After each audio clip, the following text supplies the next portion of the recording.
Hello बच्चों, let's read this question. The question says consider the following statements. यहाँ पे तीन स्टेटमेंट दिए हैं बच्चों। पहला है the ratio of the average speed to the RMS speed is independent of the temperature.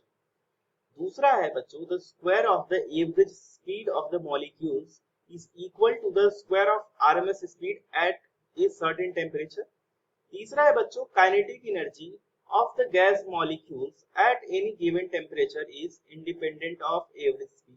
बच्चों यहाँ पे चार आपके ऑप्शन दिए गए हैं, चलिए देखते हैं ये क्या। ठीक है, इस क्वेश्चन को सॉल्व करने के लिए जो बच्चों की कॉन्सेप्ट लगेगा वो आपको पता होना चाहिए कुछ फॉर्मूले। अब वो फॉर्मूले कौन कौन से हैं वो आपको मेनली पता होना चाहिए। काइनेटिक एनर्जी का फॉर्मूला की कॉन्सेप्ट में बच्चों हो जाएगा आपका फॉर्मूला, है ना। फॉर्मूला किसका? यूएवी यानी कि एवरेज स्पीड।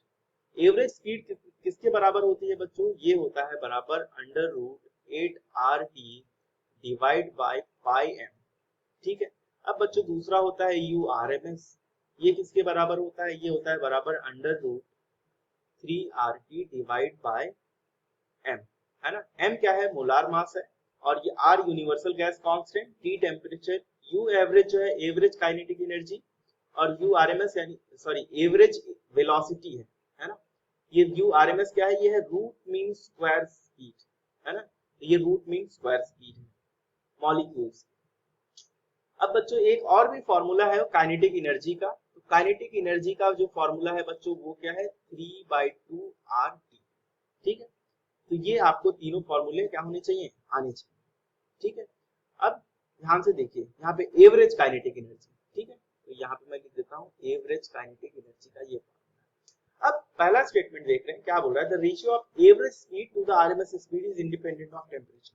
अब हम रेशियो ले लेते हैं। तो यहाँ पे बच्चों जब मैं अगर रेशियो ले लूं तो ये हो जाएगा UAV डिवाइडेड बाय URMS। हो जाएगा बच्चों under root 8RT divided by pi M, और ये हो जाएगा बच्चों divided by under root 3RT divided by M. तो एम से एम कैंसिल हो जाएगा स्क्वायर रूट में ही, है ना। RT से RT कैंसिल हो जाएगा, तो बच्चों बचेगा क्या? यहाँ पे बचेगा अंडर रूट 8 डिवाइडेड बाय 3 पाई। ठीक है, तो आप देख सकते हो ये टेम्परेचर से क्या है? इंडिपेंडेंट है। ठीक है, ये पाई नीचे चले आएगा और ये 3 पाई से मल्टीप्लाई। तो यानी कि बच्चों यहाँ से निकल के क्या कंक्लूजन आता है कि पहला स्टेटमेंट सही है। दूसरा है बच्चों the square of the average speed of molecule is equal to square of RMS speed at a certain temperature.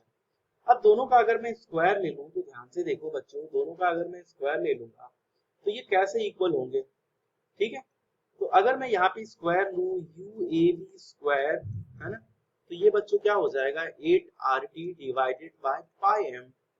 और यहाँ पे मैं ले लूं अगर URMS स्क्वायर, तो ये क्या हो जाएगा बच्चों? ये हो जाएगा 3RT divided by capital M.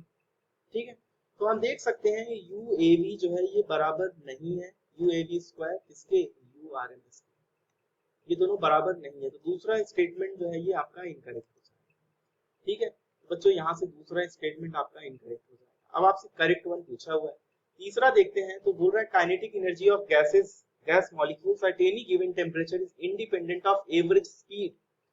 अब बच्चों देख सकते हो इस पर्टिकुलर फॉर्मूले में यहाँ पे स्पीड पे तो डिपेंडेंट है नहीं है ना। Average kinetic energy, average kinetic energy क्या है? तो मैं यहाँ पे लिख सकता हूँ average kinetic energy is independent of